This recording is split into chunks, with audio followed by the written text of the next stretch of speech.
Ouça agora Crônicas da Paisagem, com Jorge Hermann falando sobre a cultura do meio ambiente.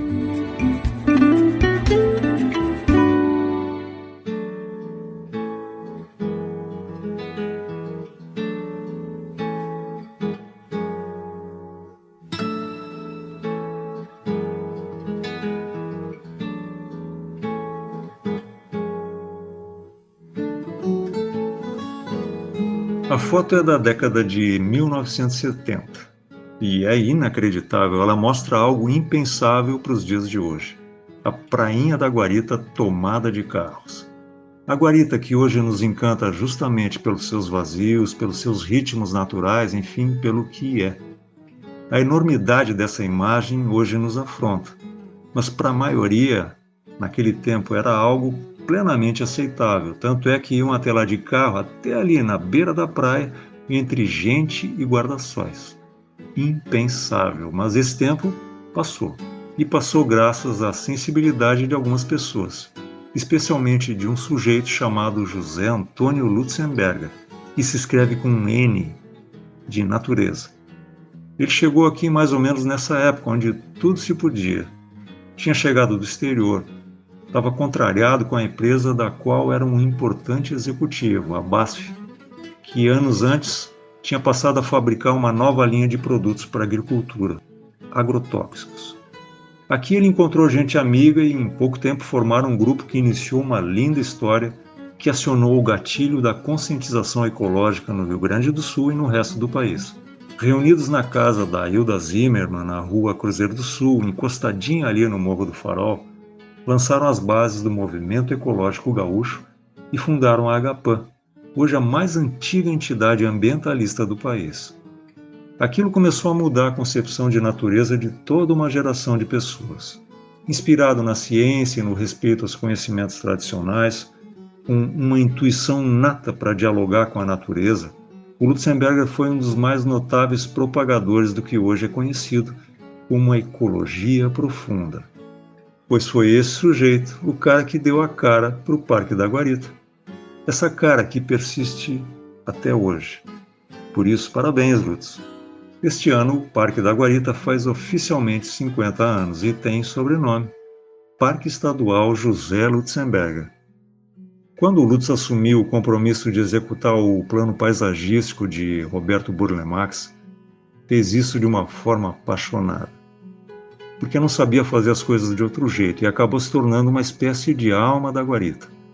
Fruto desse trabalho é a criação dos laguinhos, o respeito às dunas frontais, o respeito à vegetação nativa, até então um conceito muito mal compreendido, e principalmente a preservação de ambientes naturais distintos, que já estavam ali reunidos numa espécie de miniatura do que se via em toda a região. Ele soube fazer a associação de ambientes úmidos com ambientes secos, campos e banhados, duna e floresta. Tudo estava lá de antemão, meio encolhido pela ocupação humana desordenada, mas esperando por alguém que lhe desse atenção e respeito. E lá estava o Lutz para cumprir esse papel.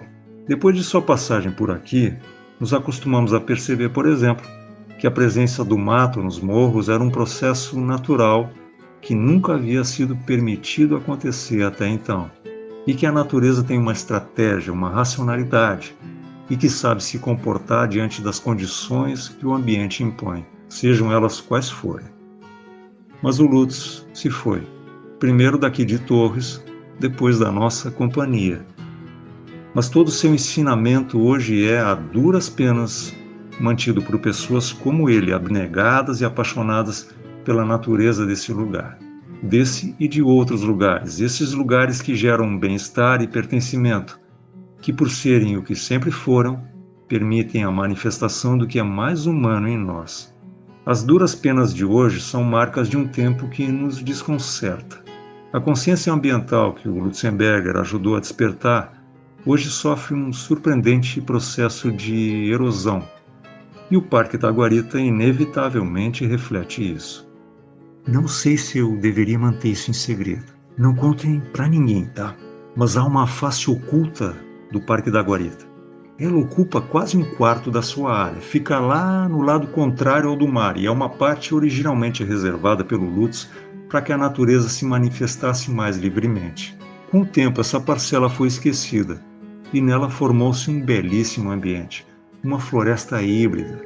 Sim, ela tem árvores exuberantes que se mesclam com a vegetação mais baixa, numa surpreendente interação de espécies nativas e exóticas.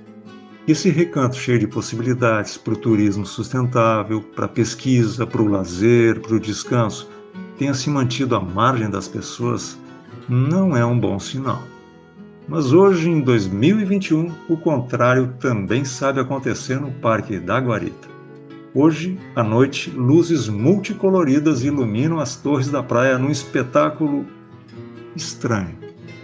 É que, sabe, com aquelas luzes as torres não parecem de verdade, ficaram meio com um ar de videogame, sabe? Eu não sei se o Lutz ia gostar disso. Provavelmente ele reclamaria das óbvias perturbações que essa coisa deve estar provocando nos ciclos vitais das torres. E obviamente tem muito mais do que só pedras. É que a natureza, por força da sua natureza, tramou o tecido vital dos dias e obviamente o das noites. Eu sei lá, né? Quem sabe? As razões para iluminar as torres com aquelas luzes devem ser bem mais importantes que esse negócio aí de cuidar de fauna e flora, coisa de ecochato. Buenas, essa é mais uma crônica da paisagem, uma leitura sensível da forma como lidamos com a nossa natureza. E tinha que ser aqui, na nossa Cultural FM, a parceira de todas as artes. E que só podia ter o apoio inestimável do José Newton Teixeira lá no estúdio, organizando sons e silêncios. A música que nos acompanha aqui é do lendário Grupo Dalma, um trio de violonistas brasileiros que marcou época na década de 1980. Então tá, desde já me despeço porque é hora de sair, prometendo para a semana que vem uma visão sobre a estranha percepção geográfica desses tempos de excesso de informação. E era isso. Eu já volto, tá legal? Tchau, tchau!